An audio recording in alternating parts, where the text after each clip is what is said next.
अब 40 साल तक 10-10 रसगुल्ला दबा खाए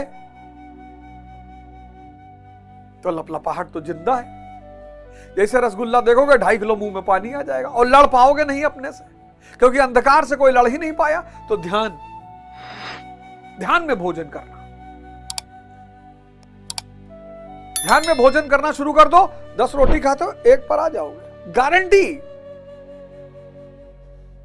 आधा किलो जलेबी खाते हो, 1 जलेबी ध्यान में खा लो, 5 मिनट लगेगा।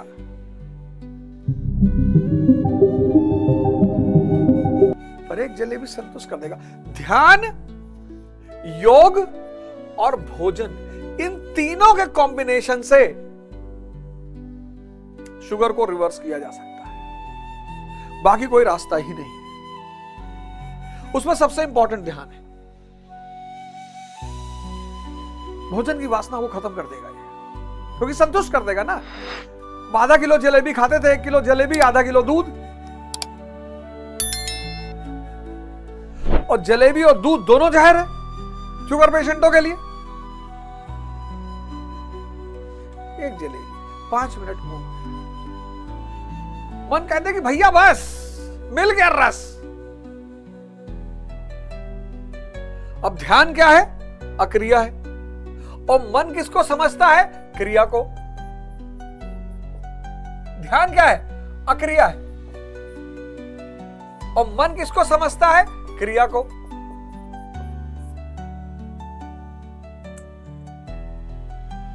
मन इसको समझता ही नहीं। इसलिए दुनिया में सारे धर्म कुछ समय बाद पाखंड और अंधविश्वास का शिकार हो जाते हैं, इसकी वजह से। आज मेन सूत्र समझ लो, हर धर्म में शंकर जी पे ये चढ़ाओ, शंकर जी पे वो चढ़ाओ, शंकर जी पे ऐसा करो, शंकर जी पे वो करो, गणेश जी के साथ ऐसा करो, माता लक्ष्मी को पीला वस्त्र पहनाओ। अरे बाप, 500 टिटिम्मा।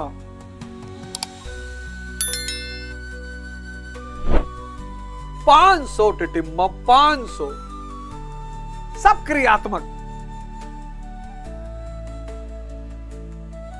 सब क्रियात्मक।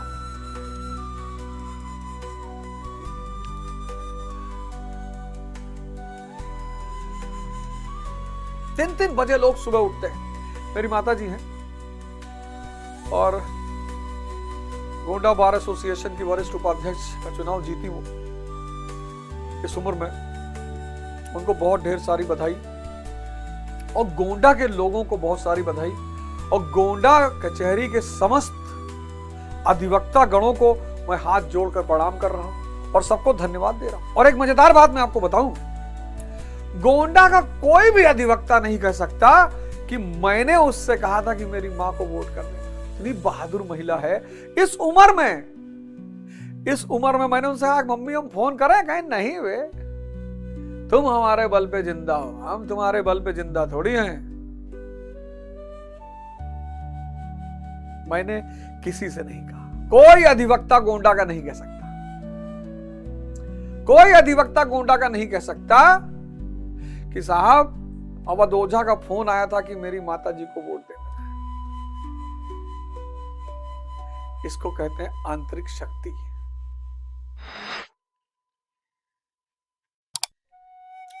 गोंडा के समस्त लोगों का धन्यवाद, गोंडा के समस्त अधिवक्ताओं का धन्यवाद। मैं इस बार आऊंगा गोंडा तो कचहरी में आऊंगा, आप सब लोगों को सहृदय व्यक्तिगत रूप से धन्यवाद देने के लिए आऊंगा, और सबको मेरी तरफ से उपहार दिया जाएगा। गोंडा कचहरी में जितने भी अधिवक्ता हैं, जितने भी, उनके घर में कोई भी आईएएस की तैयारी कर रहा हो, कोई भी ऑनलाइन कोर्स, वो जितना पैसा हमको देंगे कि भैया हम तो 1100 रुपया देंगे, मैं 1100 में दे दूंगा।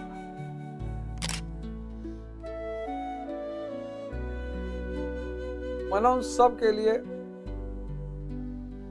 ये मेरी तरफ से उनको तोहफा है, ये मेरी तरफ से तोहफा है।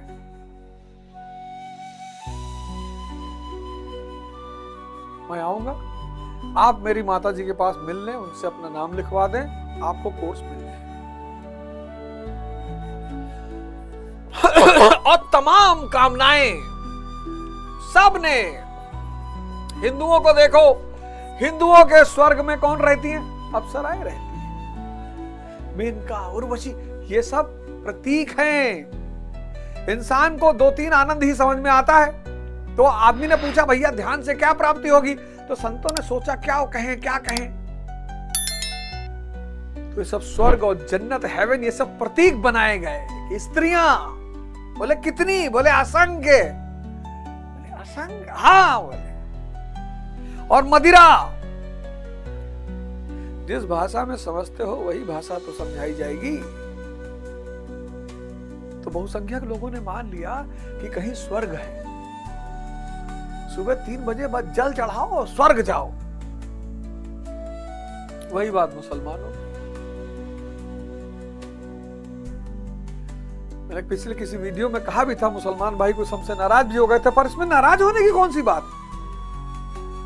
हमको पता है कि जन्नत जाना, हम तो मस्त रहेंगे, हम नाचेंगे। हमको अगर कोई एश्योरेंस दे दे,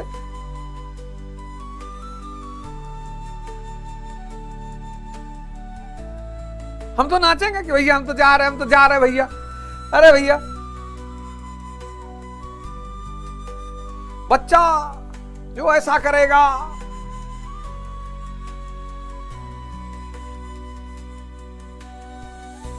तीन बजे सुबह उठकर जल चढ़ाने से क्या होगा?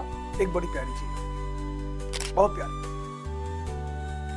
मंदिर आपको 2 चीज देगा।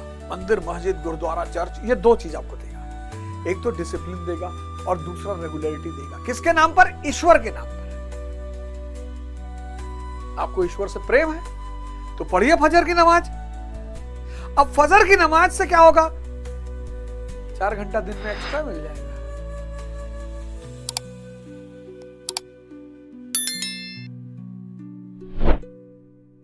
सुबह 4 बजे गंगा जल चढ़ाने, शिवलिंग पे जल चढ़ाने जाओगे, 5 घंटा दिन में एक्स्ट्रा मिल जाएगा।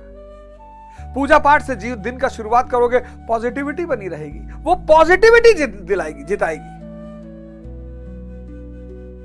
ये सब प्रतीक है, बहाने हैं।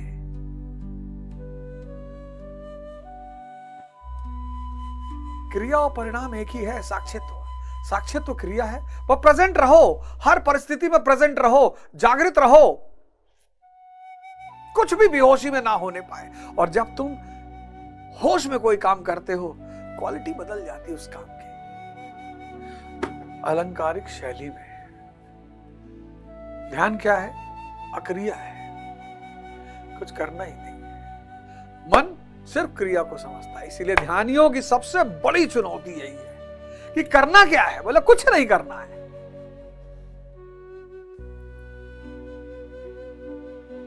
क्रिया क्या है? बोले होश में रहो। बोले परिणाम क्या है? बोले होश। बोले होश क्या है?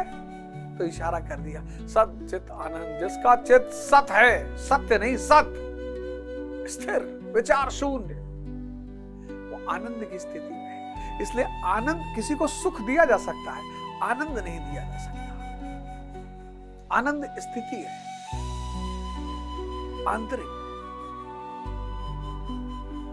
बाह्य किसी अवस्था पे निर्भर नहीं करती। कोई आपको गाली दे रहा है, आप विचार शून्य है, स्थिति में है, और रिसीव नहीं हो रही है।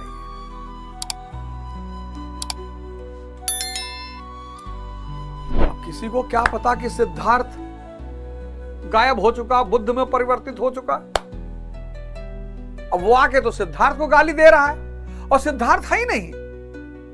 क्या फर्क पड़ेगा सिद्धार्थ को? बुद्ध जब अरहत हुए, अपने पिता से मिलने गए, तो उनके पिता ने कहा कि मैं तुझे अब भी माफ कर सकता हूं, तुझे राजपाट अब भी दे सकता हूं। अरे बोले वो आदमी नहीं है बाबूजी, आप किसी और से बात कर रहे हो। अरे बोले जाओ यार, फिर वही उल्टी सीधी बात कर रहे हो।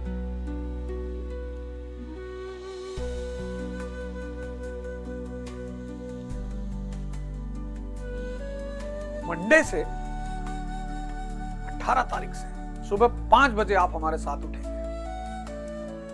साहब 5 बजे एकदम ठंडी शुरू हो रही है, और यही तपस्या करने का टाइम है। जब मन कहेगा कि रजाई में घुसे रहो, तब सुबह 4:30 बजे नहाया जाएगा। लेकिन जितने लोगों को नेचुरल पानी मिलता है, नेचुरल हैंडपंप लगा हुआ है, बोरिंग लगी हुई है, कुआं है, वो नेचुरल पानी है। टंकी के पानी से कभी मत नहाइएगा, नहीं तो भयंकर बीमार पड़ जाएंगे। टंकी का पानी ठंडा होता है।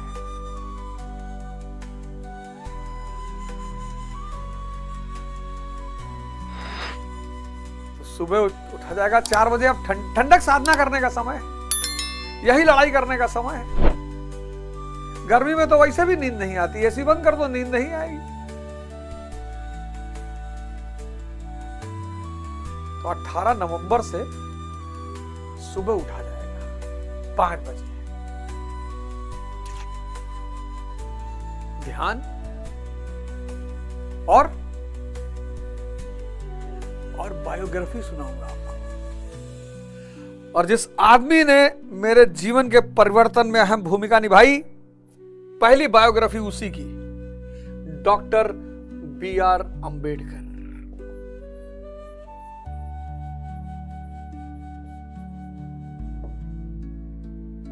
इतिहास क्या है?